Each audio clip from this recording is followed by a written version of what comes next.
it's Emiko, and today I just want to make a super quick video talking about our ribbon here that we have at our store and giving you some tips and tricks on how to put ribbon together to make a color story.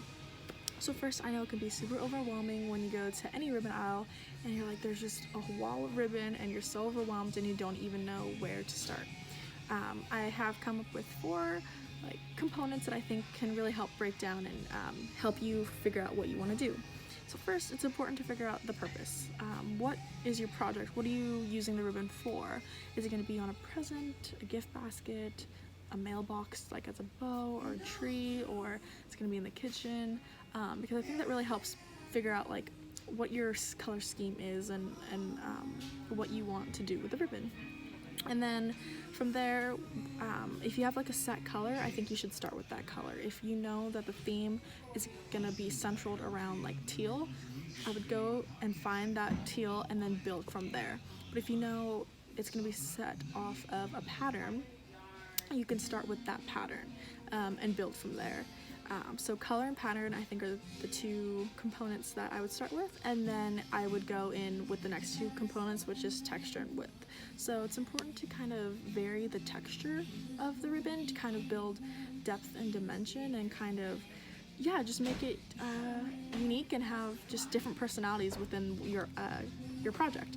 And then the width is also important too. You don't want the same width. You can add a larger width and medium and small, and kind of, if you're building a bow, you go from large, medium, small, because it creates just layers of dimension. That is really important. So I just have a few color stories that I want to show you that I've come up with that might give you some inspiration and help you figure out oh yeah, that's interesting, or okay, now I can figure out where to start with. So first, I want to start with something that I made. I made a bow. I made this last week, and the color that I started with, the pattern that I started with, was this really cute plaid. And from there, I was like, I need something natural, because I wanted to make, well, initially I made this for Easter. I was like, if someone wanted an Easter bow, but that wasn't whimsical with the Easter eggs and patterns and everything and muted down colors, let me make something that's a little bit more appropriate for that. So I started with this pattern. I was like, I think I want to add a natural burlap behind it, because it's super basic, super simple, but very pretty because of the texture. And then I wanted to add color back, but not a crazy color, just a muted down color that this that can go with that plaid that's in there. And then I added an ivory sheer in front to kind of pull it all together. And I was like, when I started, this was for Easter, but when I was making it, I was like, these 2 colors right here, the burlap and this teal, kind of dark teal, kind of reminded me of the ocean. For whatever reason, I was like, this is like a beach house.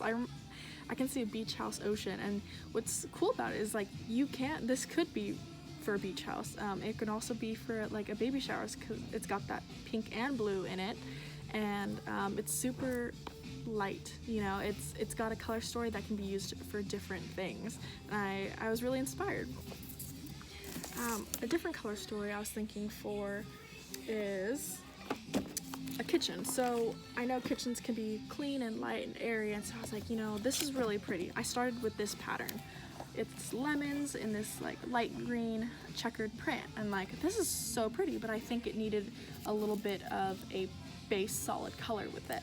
So I went with burlap, and that just screams country kitchen to me. It's so pretty. And then I just added a light sheer yellow to it, and 3 different textures, 1 pattern, 2 solids, and yeah, something like that can work as well. A different variation of that pattern print, I started with this. Instead of green, it's black, and I was like, this is a little bit more bold. Some people really like that bold color, and so I was like, let's go even more bolder and add a different pattern to it, black and white stripes, and it's different, but it also goes. And then I added this sheer green with because there's green in this ribbon as well, and then I added the yellow back, and you have a different color story, but it totally goes. It's very bold, but also still, because the colors all go together, it's not too crazy, if that makes sense. I have another color story that I wanted to show. I was thinking, something for the summer. I feel like we need something for the summer. And I was like, I started with this pattern. It is just a simple plaid. It's got teal, like a hot pink, and a lime green and some yellow. And I was like, this is really pretty. It kind of reminds me of a popsicle, and I don't know why that came to my head. But I was like, let me build a popsicle, like whatever in my head a popsicle is. And I was like, I need another pattern. So I added this yellow polka dot, which I think is really pretty. And then I was like, I need a solid now, just with no pattern. So I found this like Tiffany teal ribbon, and then I was like, I want to bring that pink back, but really lightly. And so I was like, I need a sheer. And so I brought this sheer ribbon back with this like a hot pink fuchsia.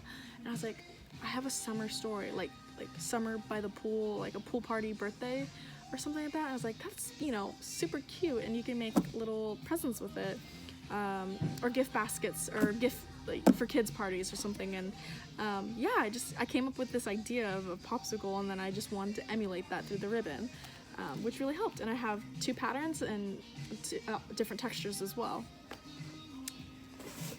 The last example I wanted to show you was, I started with this pattern. I was like, this is super cute. It's just black and white, but with the yellow bees, which 3 basic colors.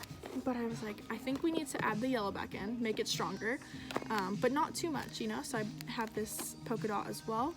And I was like, something in my brain was like, we need a bold color, but like different from the black, white, and yellow. So I just picked this teal, and it just really, really goes. This could be really cute for like a baby shower, like if your theme was like bumblebees, or you know, just want to add a little bit of a different take on, you know, black and yellow.